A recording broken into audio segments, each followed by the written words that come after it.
The Hare and the Hedgehog, a tale of Brothers Grimm.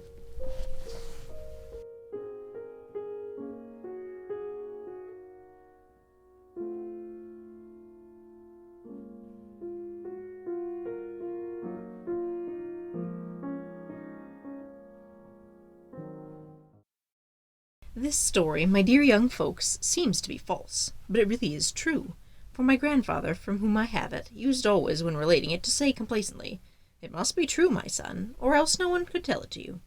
So the story is as follows. One Sunday morning about harvest time, just as the buckwheat was in bloom, the sun was shining brightly in heaven, the east wind was blowing warmly over the stubble fields, the larks were singing in the air, the bees were buzzing among the buckwheat, the people were all going in their Sunday clothes to church, and all creatures were happy. And the hedgehog was happy too. The hedgehog, however, was standing by his door with his arms akimbo, enjoying the morning breeze, slowly trilling a little song to himself, which was neither better nor worse than the songs which hedgehogs are in the habit of singing on a blessed Sunday morning.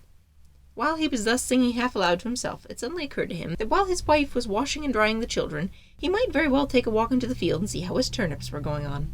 The turnips were, in fact, close beside his house, and he and his family were accustomed to eat them, for which reason he looked upon them as his own. No sooner said than done. The hedgehog shut the house door behind him and took the path to the field. He had not gone very far from home, and was just turning round the sloe bush which stands outside the turnip field, when he observed the hare who had gone out on business of the same kind, namely, to visit his cabbages.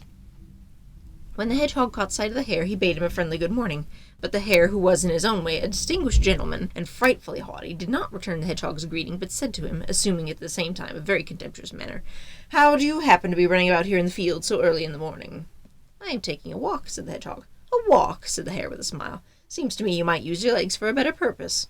This answer made the hedgehog furiously angry, for he could bear anything but an attack on his legs just because they are crooked by nature. So now the hedgehog said to the hare, "You seem to imagine you can do more with your legs than I with mine." "That is just what I think," said the hare. "It can be put to the test," said the hedgehog. "I wager if we run a race, I will outstrip you." "That's ridiculous, you and your short legs," said the hare. "But for my part, I am willing if you have such a monstrous fancy for it. What shall we wager?" "A golden louis d'or and a bottle of brandy," said the hedgehog. "Done," said the hare. "Shake hands on it, and we may as well come off at once." "Nay," said the hedgehog, "there's no great hurry. I am still fasting. I will go home first and have a little breakfast. In half an hour I will be back again at this place." Hereupon the hedgehog departed, for the hare was quite satisfied with this. On the way the hedgehog thought to himself, "That hare relies on his long legs, but I will contrive to get the better of him. He may be a great man, but he is a silly fellow, and he will pay for what he has said." So when the hedgehog reached home, he said to his wife, "Wife, dress thyself quickly, thou must go into the field with me." "What's going on?" said his wife. "I have made a wager with the hare for a gold louis d'or and a bottle of brandy. I am to run a race with him, and thou must be present." "Good heavens, husband!" the wife now cried. "Art thou not right in thy mind? Hast thou completely lost thy wits? What could make thee want to run a race with the hare?"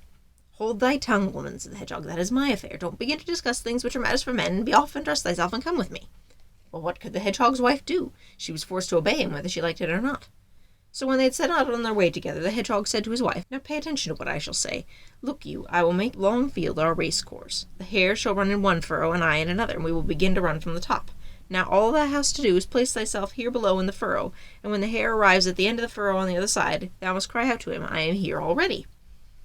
So they reached the field, and the hedgehog showed his wife her place, and walked up the field. When he reached the top, the hare was already there. "Well, shall we start?" said the hare. "Certainly," said the hedgehog. So saying, each placed himself in his own furrow, and the hare counted, "Once, twice, thrice, and away!"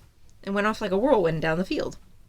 The hedgehog, however, only ran about 3 paces, and then stooped down in the furrow, and stayed quietly where he was. When the hare therefore arrived in full career at the lower end of the field, the hedgehog's wife met him with the cry, "I am here already." The hare was shocked, and wondered not a little. He thought no other than it was the hedgehog himself who was calling to him, for the hedgehog's wife looked exactly like her husband. The hare, however, thought to himself, "That must not have been done fairly," and he cried, "It will be run again, let's have it again." And once more he went off like the wind in a storm, so that he seemed to fly. But the hedgehog's wife stayed quietly in her place, and when the hare reached the top of the field, the hedgehog himself cried out to him, "I am here already." The hare, however, quite beside himself with anger, cried, "It must be run again, we'll have it again." "All right," said the hedgehog, "for my part we'll run as often as you choose."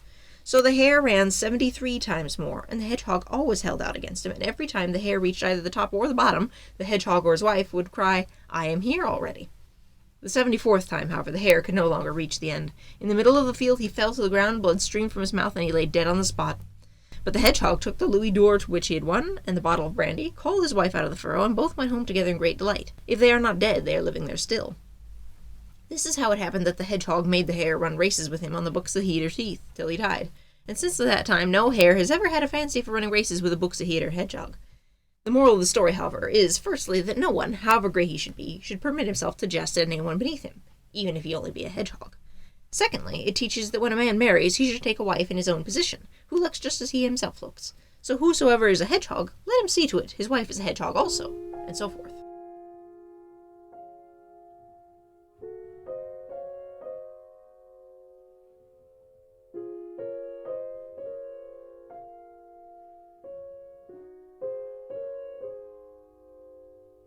The Dog and the Sparrow, a tale of Brothers Grimm.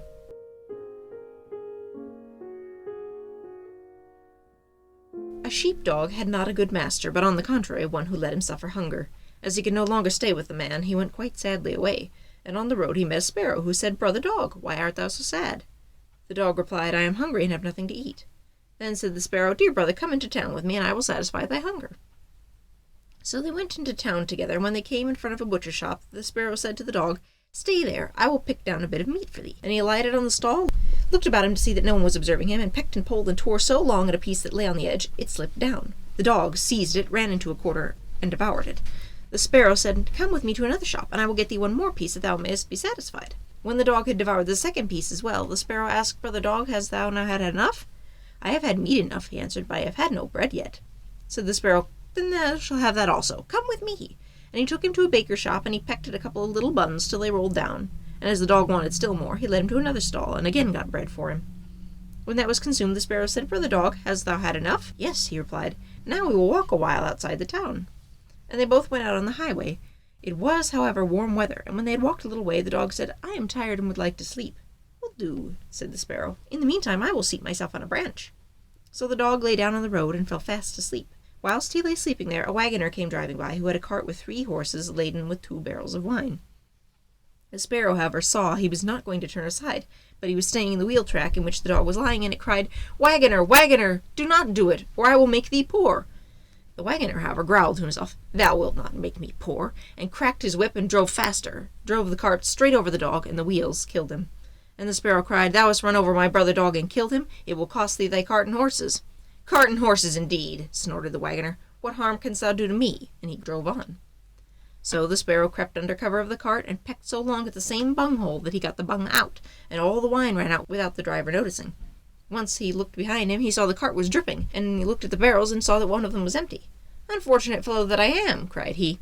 "Not unfortunate enough yet," said the sparrow, and flew on to the head of one of the horses and pecked his eyes out. When the driver saw that, he drew out his axe and wanted to hit the sparrow, but the sparrow flew into the air, and the man hit his own horse on the head, and it fell down dead. "What an unfortunate man I am!" cried he. "Not unfortunate enough yet," retorted the sparrow. And when the driver drove on with the 2 horses, the sparrow again crept under the cover, and pecked out the bung of the second cask, so all the wine was spilt. And when the driver became aware of it, he cried, "Oh, what an unfortunate man I am!" And the sparrow replied, "Not unfortunate enough yet," and seated himself on the head of the second horse and pecked its eyes out. The driver ran up to it and raised his axe to strike, but the sparrow flew into the air, and the blow struck the horse, which again fell. "What an unfortunate man I am!" "Not unfortunate enough yet," cried the sparrow, and lighted on the third horse's head and pecked out his eyes. The driver in his rage struck at the sparrow without looking round, and did not hit him, but again, likewise, he killed the third horse. "What an unfortunate man I am!" cried he. "Not unfortunate enough yet," answered the sparrow. "I will make thee unfortunate in thy home," and flew away. The driver had to leave the wagon standing, and full of anger and vexation he went home. "Ah," said he to his wife, "what misfortunes I have had! My wine is run out, and the horses are all 3 dead." "Alas, husband," she answered, "what a malicious bird has come to the house! It has gathered together every bird there is in the world, and they have fallen on our corn and are devouring it."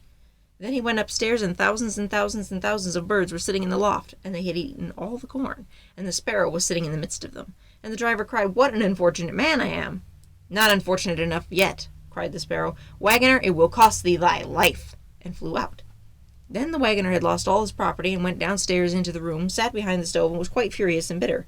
But the sparrow sat outside in front of the window and cried, "Wagoner, it shall cost thee thy life."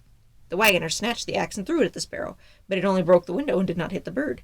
The sparrow now hopped in and placed itself on the stove and cried, "Wagoner, it shall cost thee thy life." The latter, quite mad with rage, smote the stove in twain, and as the sparrow flew from one place to another, so it fared with all the household furniture, looking-glass, benches, table, at last the walls of his house, and yet he could not hit the bird. At length, however, he seized it in his hand. And his wife said, "Shall I kill it?" And he cried, "No, that would be too merciful. It shall die with much more cruelty." And he took it, and he swallowed it whole. The sparrow, however, began to flutter about in his body, and fluttered up again into the man's mouth. And it stretched out its head, and cried, "Waggoner, it shall cost thee thy life." The driver gave the axe to his wife, and said, "Wife, kill the bird in my mouth for me." So the woman struck, but she missed her blow, and she hit the waggoner right on his head so that he fell dead. And the sparrow flew up and away, justice having been done. The end.